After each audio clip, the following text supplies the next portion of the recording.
مجاہد اپنی جان کو لے کے جاتا ہے اور میدان جہاد میں اللہ کے حضور اپنی جان پیش کرتا ہے، اور پھر اس کے بعد دو باتیں ہیں، بچ جاتا ہے یا اللہ کے راستے میں مار دیا جاتا ہے۔ بچ جائے تو یہ غازی ہے، ایک سریے میں غزوے میں شریک ہوا، اور اگر مار دیا جائے تو شہید ہے۔ بدر، احد، موتا، باقی جنگیں کل ملاؤ نا تو 300 صحابہ نہیں بنتے شہید جو ہوئے، 300 بھی نہیں بنتے، کوئی 259 کے قریب بنتے ہیں، یا کم و پیش کچھ ہو سکتا ہے اوپر زیادہ بھی ہو۔ صرف یمامہ میں،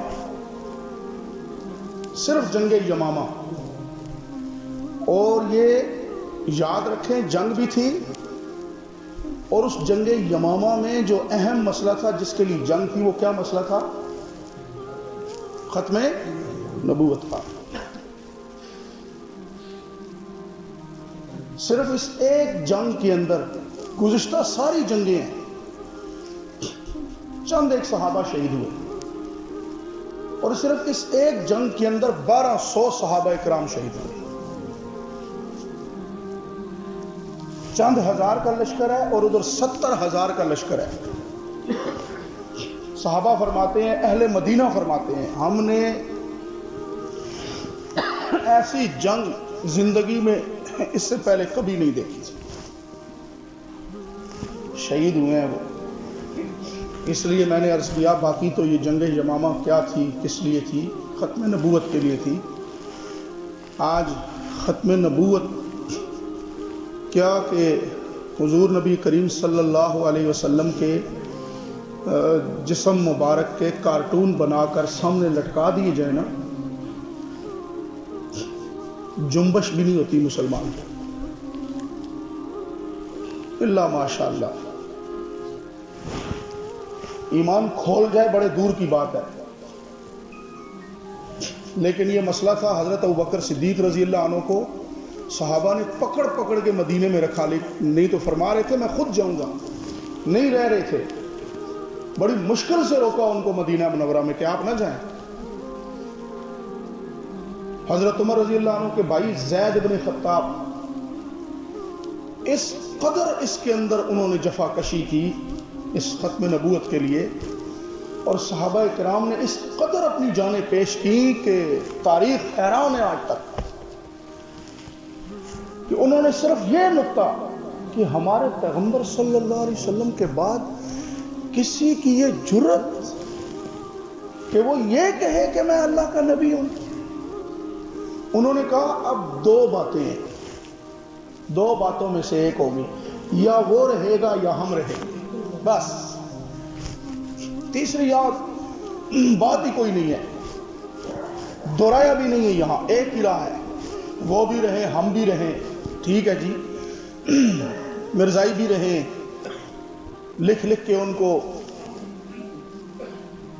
آرڈر بھی دیے جائیں ان کے لیے، ان کے حق میں فیصلے بھی کیے جائیں، وہ بھی رہیں، ٹھیک ہے، یہ ہے جی وہ ہے، ان کا رہنے کا پورا حق ہے۔ صحابہ نے فرمایا نہیں، بس اب ایک ہی راہ ہے، یا وہ یا ہم۔ جنہوں نے توبہ کی وہ آئے، ان کی توبہ قبول ہو گئی، اور پکی ان کے ساتھ معاہدہ ہوا، اپنی جانیں اسلام کے لیے پیش کی، اور پھر جتنے مارے گئے مردود ہوئے۔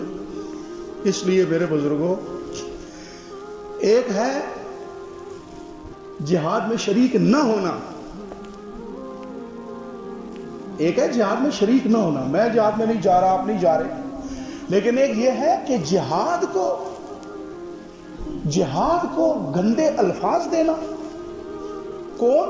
آپ اور میں اپنے چوک میں، گلی میں، اپنی دکان کے سامنے کھڑے ہیں، ادھر سے کہتے ہیں یار ادھر سے ایک سگریٹ دیں اچھا سا، اسے لگا کے کش لگا کے گئے مجاہدین سارے گندے لوگ، یہ مجھے دہشت گرد سارے داڑھیوں والے پگڑی ہیں، اللہ کیا میں کہوں ایسے مسلمان کو، جہاد کو ایسے الفاظ سے، بھائی ایک ہے بندہ نماز نہیں پڑھ رہا، لیکن دوسرا بندہ کہتا ہے یار یہ نمازی، چھوڑو ان نمازیوں کو، یہ یوں ہے تو یہاں ہے تو فلاں ہے تو فلاں ہے۔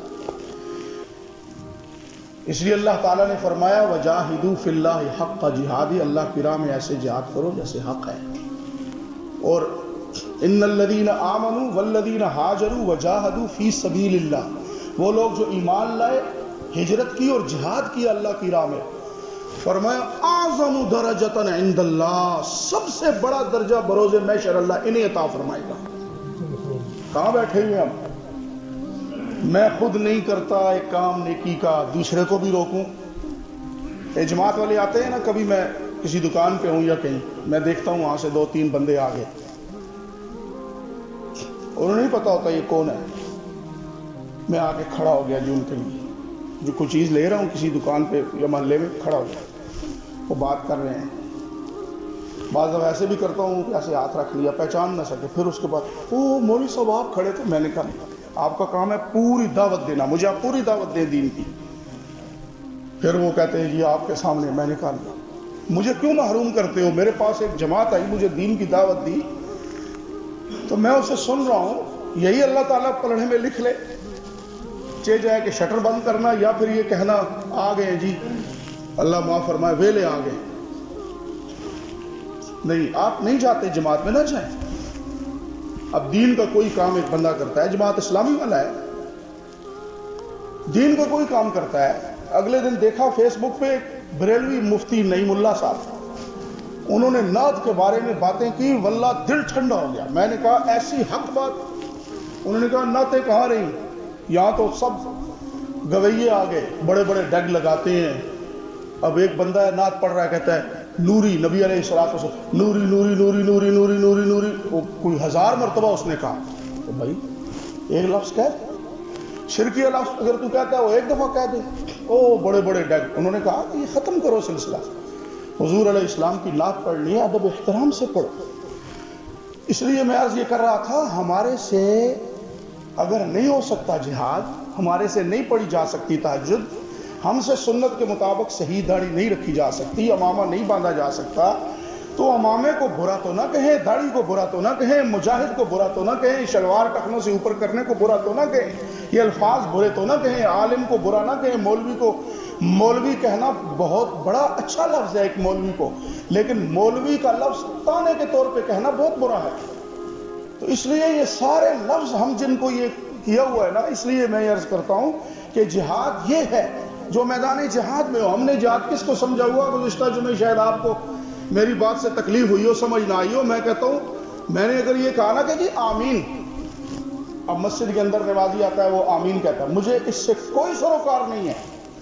ایک تو اپنی یہاں ایک اور بھی اصلاح کر لیں کہ جی وہ حدیث میں آتا ہے کہ یحسدون الیہودا، کہ یہودی چڑھتے تھے. بھائی یحسدون کا لفظ کس نے ترجمہ کیا چڑھتے سے؟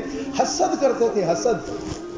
کہ یہ مسلمان آمین کیوں کہتے ہیں؟ حسد اور چیز ہے، چڑھنا اور چیز ہے. دیکھیں جی یہودی بھی چڑھتے تھے، یہ جو ہے دیوبندی علماء جو ہے یہ بھی آمین سے چڑھتے ہیں، یہ بھی یہودی ہیں، یہ کہہ کے فتویٰ لگاتے ہیں. بھائی حسد کا معنی حسد، کہ یہ آمین کیوں کہتے ہیں؟ ہوا کیا تھا کہ آمین کا لفظ یہودی کہا کرتے تھے، مسلمانوں نے کہا تو انہوں نے کہا یہ تو ہمارا لفظ ہے، تم کیوں کہتے ہو؟ اس کو آج کئی لوگوں نے اس کا ترجمہ حسد کے بجائے چڑھنے کا کہہ دیا. نہیں واللہ نے. اور میں نے گزشتہ جمعے بیان کے اندر یہ بھی بولا تھا کہ اگر میں یہ کہوں میں آپ کو دیوبندی بناؤں، نہ، اللہ مجھے ایمان نصیب نہ کرے. اور جہاں تک رہ گئی بات یہ کہ جی یہ حنفی ہے اس لیے، نہ. اگر کوئی شخص یہ کہتا ہے کہ امام ابو حنیفہ رحمۃ اللہ علیہ دین میں حجت ہیں، اور امام ابو حنیفہ رحمۃ اللہ علیہ کا قول نبی علیہ السلام کے قول کی طرح حجت ہے، یہ بات سن لیں آج اور دل میں بٹھا لیں. میں دیوبندی حنفی عالم اس بات کے اوپر یہ متفقہ آپ کو اٹل فیصلہ دیتا ہوں، ایسا کہنے والا اسی وقت اسلام سے خارج ہو جاتا ہے. ہم نے کب کہا کہ امام ابو حنیفہ رحمۃ اللہ علیہ قرآن و سنت کے مقابلے میں ہے؟ نہیں. وہ یہ کہ پھر اس کے بعد ایک کہ اب یہ دعا ہے، دعا، اور دعا جس وقت امام کہتا ہے نا غیر المغضوب علیہم ولا الضالین، اس کے بعد آپ نے یہ نہیں کہنا کہ تو اس پاس ہوں سجے پاس ہو تو میں کھبے پاس ہو تو خوب مسیتیاں چکساں، اور پھر اس کے بعد جی مسجد گونجتی تھی. نہ، پیچھے صحابہ کھڑے تھے، ابو بکر و عمر، عثمان و حیدر، قرآن کے حکم لا ترفعوا اصواتکم فوق صوت النبی، اپنی آوازوں کو پیغمبر کی آواز سے اونچا نہ کرو. ان کو پتا تھا کیسے وہ کر سکتے تھے، اس لیے بات وہ کریں جو حدیث بھی ٹھیک ہو اور عقل میں بھی آئے. تو اس لیے ہم کیا چاہتے ہیں، ہم حنفی، دیوبندی، بریلوی، اہل حدیث، فلاں یہ بنائیں اور یہ بنے نہیں. ہم صحیح طور پر اہل سنت والجماعت، جو صحیح طریقہ قرآن و سنت والا اور اسلام والا، اللہ تعالی ہمیں اس کے اوپر پابند رہنے کی توفیق عطا فرمائے. ہم سے اللہ نے جو پوچھنا ہے وہ یہ پوچھنا ہے. تو اس لیے عرض یہ کر رہا تھا کہ اپنے آپ کو ہم درست کریں اور اپنی اصلاح کر لیں، اپنی مکمل طور پہ اصلاح کر لیں، تو اللہ تبارک و تعالی ہمیں خود بھی پابندی کی اور اللہ رب العزت دوسروں کو بھی اس کے اوپر رکھنے کی. جہاد، نماز، روزہ، جتنے بھی اللہ کے احکامات ہیں، ان کو صحیح جو ان کے الفاظ ہیں ان کی ادائیگی کی اور برے الفاظ سے بچنے کی اللہ رب العزت ہم سب کو توفیق عطا فرمائے. وما علینا الا